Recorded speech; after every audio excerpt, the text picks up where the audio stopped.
मैनपुरी से ये बड़ी अपडेट सामने आ रही है। मैनपुरी में डिंपल यादव ने भाजपा सरकार पर निजीकरण के जरिए आरक्षण खत्म करने और महंगाई को बढ़ाने का आरोप लगाया है।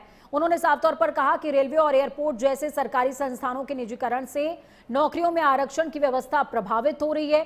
साथ ही साथ उन्होंने 2022 में वोट काटने के गंभीर आरोप लगाते हुए यूपी की कानून व्यवस्था और एनसीआरबी के आंकड़ों के हवाले से महिला सुरक्षा पर सरकार को घेरा है।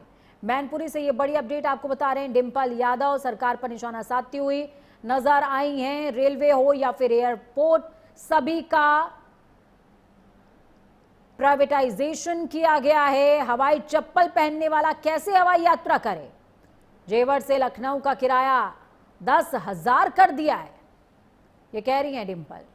हालांकि डिंपल यादव शोक संवेदना प्रकट करने के लिए पहुंची थी कहीं। इस दौरान उन्होंने सरकार को घेरा और अपने भाव व्यक्त किए हैं।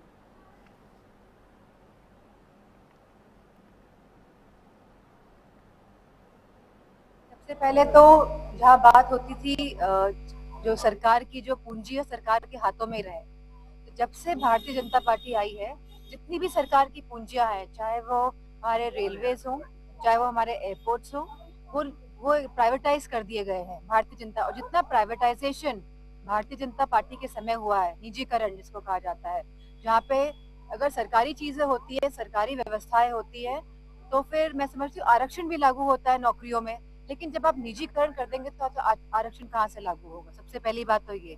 और जहाँ जो किराए की बात हुई थी, लगातार देखा गया है कि किराए बढ़ते जा रहे हैं, चाहे हवाई जहाज हो, चाहे वो रेलवे स्टेशन हो, और आम लोगों को जो दिक्कतों का सामना करना पड़ रहा है। और इसी के साथ जब भी कोई बड़ी त्रासदी होती है देश में, तो तब आप देखेंगे जो 10,000 रुपए का टिकट होता है हमारे एयरपोर्ट्स का, एयरलाइंस का, वो सीधे 3 गुना हो जाता है। जब पहलगाम वाली घटना हुई, इतनी बड़ी घटना हुई, तो जो वहां से जो टूरिस्ट लोग वापस आए थे, तो जिम्मेदारी कौन लेगा? टूरिस्ट जो लोग वापस आए तो उनको 3-3, 4-4 गुना ज्यादा टिकट लेके रेलवे जहाज के वापस आना पड़ा।